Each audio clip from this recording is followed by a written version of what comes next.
Hi, this is Ben from EnglishPhotographer.com. I'm testing the Pentax MX1 at the moment, which is this beast right here. It's got a very fast zoom lens from 1.8 to 2.5 at the long end, and it's got slow motion film, so when I make a film, instantly watch it again in slow motion. Awesome feature, never seen it before, really good fun to use. However, the most interesting thing about this camera for me is the shutter sounds. The shutter sounds can be programmed to mew like a cat and then bark like a dog when I take a photograph. And when I actually use the self timer for 10 seconds, it sounds like this. I don't know why it was made like this. It was a real pleasure to find it. And then when it's, oh, here we are. So I've never encountered anything like this. I'm sure you know there's image quality. I'm sure there's a number of different features. It's actually got a brass body underneath. We've got all of this, different things you can look up on the other reviews. For me, the best feature about this camera so far is the shutter sounds that sound like cats and dogs. We're going to go and do a bit of street photography now and find out the reactions that it draws from the people. Follow me around and let's find out what happens.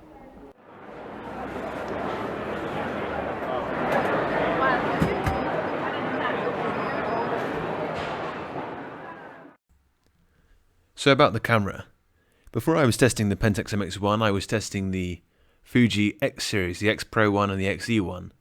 And while they share the same sort of retro styling, the Pentax MX1 is smaller and it's got a fixed lens. It's a zoom lens, 28mm to 112mm.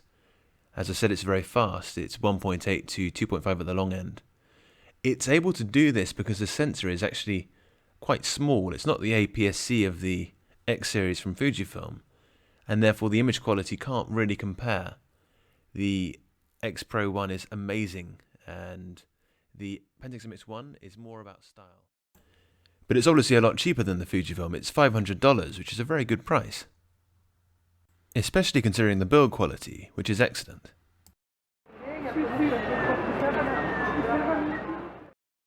Because of its size, it doesn't really draw the same reaction, allowing me to get closer and take photographs I might not be able to with a larger camera.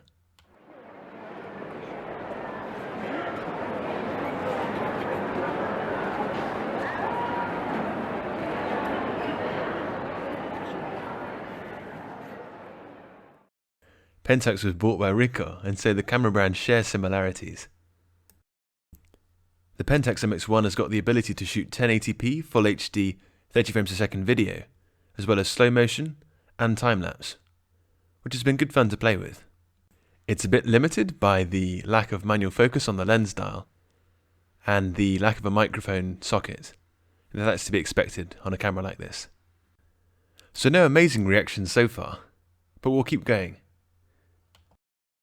One great thing about recording the videos is realizing just how ridiculous I look when I'm photographing. So here I'm waiting for a lady to be in specifically the right place to take a photograph while drinking my smoothie. There she is. This took quite a while to actually line up.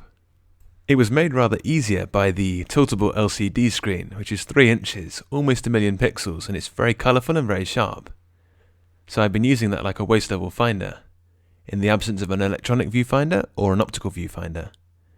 So when I compose with the screen, I can actually get photographs and get a lot closer without looking like I'm photographing too much. And that helps me with the candid photography, especially on the street. It's a useful feature, and while it would have been nice to have an electronic viewfinder so the battery lasted a bit longer, it hasn't been a major detriment, and the battery lasted all day of shooting, so that was fine.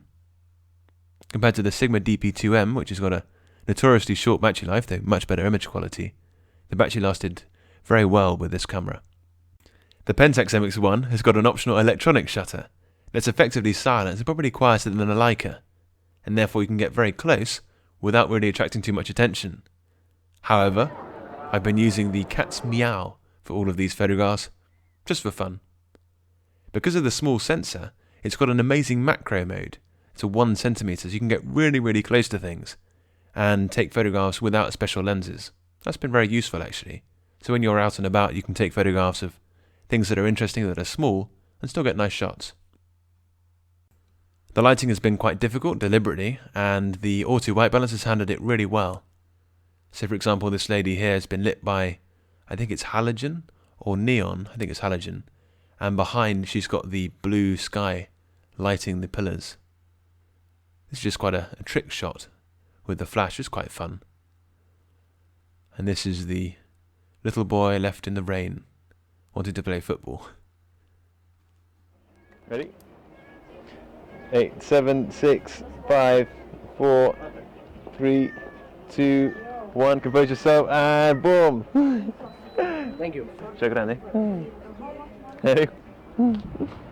It doesn't have a standard hot shoe, but it does have a pop-up flash, which has been useful, but it makes me a little bit concerned about the weather sealing. Pentax have a reputation having the very best weather sealing for dSLRs on the market. I don't think this one is waterproof though, as somebody suggested. Water aside, it looks like a very tough camera, very well machined, and the brass top plates are excellent. Apparently they give a patina of old age as they wear, which is a marketing feature, but I think a very nice one. It allows you to use your camera and actually have that wear act upon it, as less of a disposable item. It's a nice idea.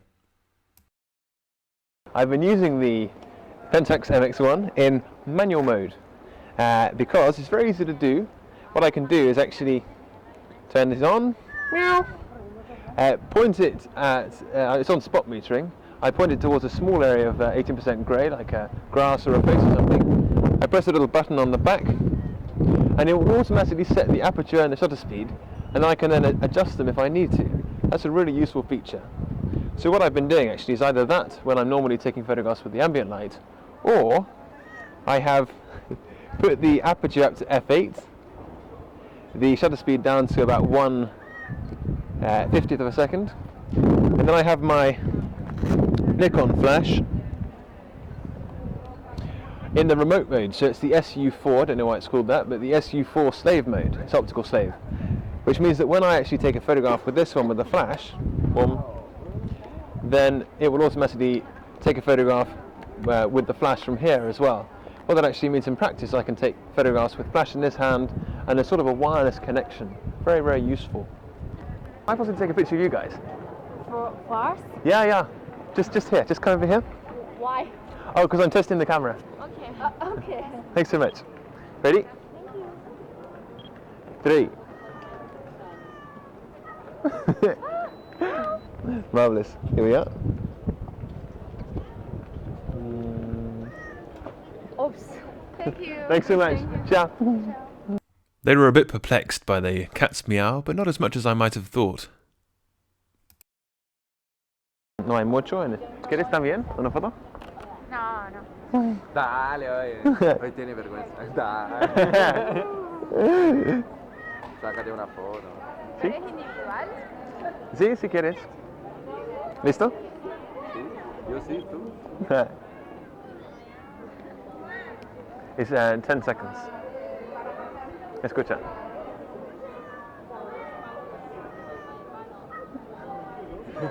The camera takes a little while to process a photograph in RAW, but not enough to be an issue. How do I look? It looks really good. It's very rainy, that's the trouble.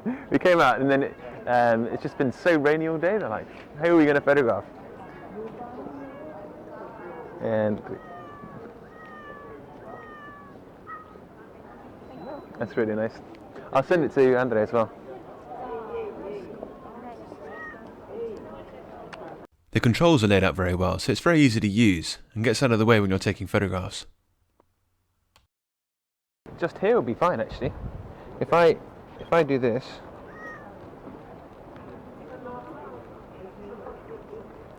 how long are you here for? 3 days. 3 days. From today or? From yesterday. Okay. It's nasty weather too. Well, I hope the weather gets better. If you head up towards Parque Güell, now when it's raining, it's really nice. Okay, ready? So look straight towards the camera.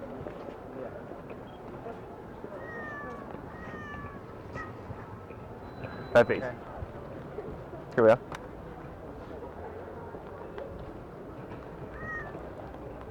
All right. Thanks. Okay. If you on the next square, turn right. and walk down there. It's a really nice square, really good. Just over here on the right. Thanks for the advice. We're using flash, but the ISO ranges from 100 to 12,800, and the amazing DxO Mark says that it's the best high ISO performance they've seen in a sub $500 compact camera, which is good. The cameras nowadays have got this ability to take great photographs up to A3, that's fine, it's 12 megapixels, and it becomes more about the actual pleasure of taking photographs than necessarily the image quality, unless you're professional or printing very large. The image quality is there, and therefore with this you've got something that you just enjoy taking pictures with, walking around on a rather cold and rainy afternoon and just looking for photographs, exploring and having fun with those crazy shutter sounds. And if you'd like to support Hiromi with her video making projects, then you can contribute towards a wireless microphone by buying a audiobook package, photography, the few things you need to know, at www.greatbigbear.com/audiobook. Thanks so much.